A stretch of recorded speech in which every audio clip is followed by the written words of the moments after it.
What's up, you guys? This is Devin with CenturyFX Studios, back with another video, and today we're going to be talking about the Sony Airpeak drone. Yes, Sony is getting into the drone market, competing with the big dog DJI. So you have to understand that this is an amazing move for Sony, in my opinion, and I'm going to get into that in my discussion video and in this video. But today I'm specifically going to be really getting into the nitty-gritty of the commercial and what I saw and what I can piece together and what we can really think about in the future as pretty much a fact based off of what they showed us. Now, it's called the Vision S aerial commercial and all that stuff, so if you haven't seen it, go check it out. Now, before I get into this, while you're checking out that video, you have to understand you can go to my affiliate links and really purchase anything via my affiliate links. You need to go to those affiliate links, click them, smash them. If you're buying the R5, go to my affiliate link for the R5. If you're buying anything that you want as far as camera equipment, especially if I'm talking about it in this show, like the A7S III, the A7R Mark IV, or the new Sony Alpha 1 when it comes out. Make sure you smash the affiliate link in the description below, because that gives us a commission. It helps us out. It helps me out with this channel, because I'm the only one that does it. Film it, produce it, edit it, and yes, I do got mistakes, and I'm not perfect, but you guys watch it, so if you want me around, keep smashing those affiliate links, and it helps me out. It helps me out with my show. So now that you know there's affiliate links in the comment section below, also you might as well just go ahead and become a patron, because now that I have 1,000 subscribers, even though YouTube won't really help me out at my level, I do have some other ways you can help me. Not only the affiliate links, but you can also help me with my Patreon. So go smash that Patreon, see what it's all about, see what level patron that you want to be, and just support the channel. It doesn't cost that much, and this is all free information, my thoughts and opinions and my experience doing 15 to 17 years worth of photography, free to you. All right, let's get right into the Sony Peak Alpha drone thingy. All right, the first thing I saw in this commercial was the battery. Two big batteries. I'm like, I've never seen a battery this big not only go into the drone, but like two of them is crazy, and it's on top. It's a sleek design. The way I saw it, I'm like, oh yeah, this is cool. I know Peter McKinnon and your full-time filmmaker Parker Wallbeck, they're gonna have them drones on market. I'm just saying, like, these are huge pieces of equipment, and the battery is pretty much bigger than the camera when you put them both together, and so that leads me to think that this drone's gonna be heavy, but it's gonna be doing a lot of heavy work, and this drone's gonna be big. So now that we know that the drone's gonna be big, we know that there's a big responsibility with that. Here's a question that I thought to myself as well. Does it have a big sensor camera on there, or are you able to put multiple different cameras on there? So this is what I thought. I was like, okay, I see a Sony camera on there. Of course, it's a Sony commercial, but can I put like an R5 on there? Can I put any other camera on it? That is a big thing. We don't know this yet, but if you're able to put different cameras on this drone becomes a lot more valuable to a lot more people.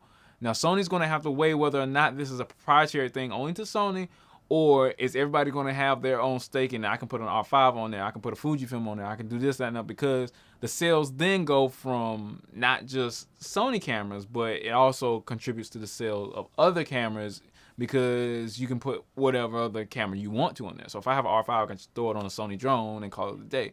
But I don't think Sony's going to do that. I think they're going to probably make it more proprietary to themselves, because the camera market is shrinking. And if you want just Sony just to have the Sony drone and the Sony camera on the Sony drone, then you're more inclined to buy a Sony camera.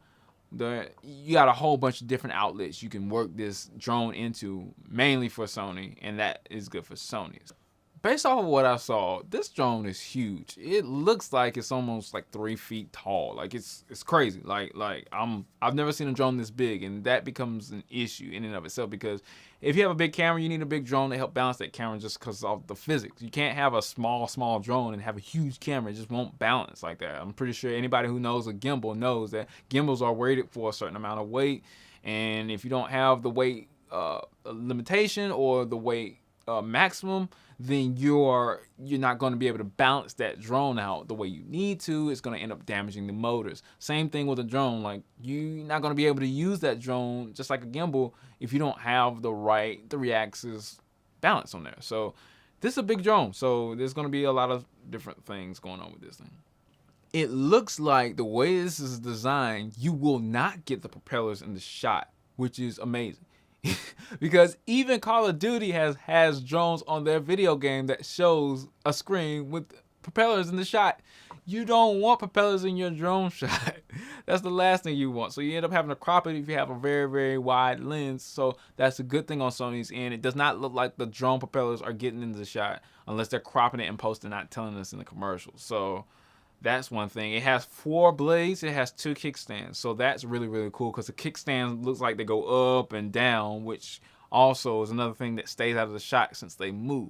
So that's another good thing. It has 4 blades on it. I don't know how that affects the actual motion of it, but since this is such a heavy drone, is it going to be louder than the other drones that we had in the past because it has to work so hard to balance out this big camera? That's something else that I thought about, so that's something else we might have to worry about too. Now, with the invention of the A1, Sony's new flagship cameras, they started to talk about the Sony Xperia cell phones being able to work with this new A1 camera, defeating the need for a monitor for video makers. It looks like this same technology is in the Sony drone commercial, which is very, very interesting because if you can use a big monitor closer to a cell phone or a big cell phone and not have to buy another monitor with the remote control, this saves you money because if you already have a Sony Xperia cell phone or smartphone, then you're able to use all the Sony cameras, which then promotes people to buy Sony cameras because Sony cameras or any mirrorless cameras and DSLRs in the past have not really worked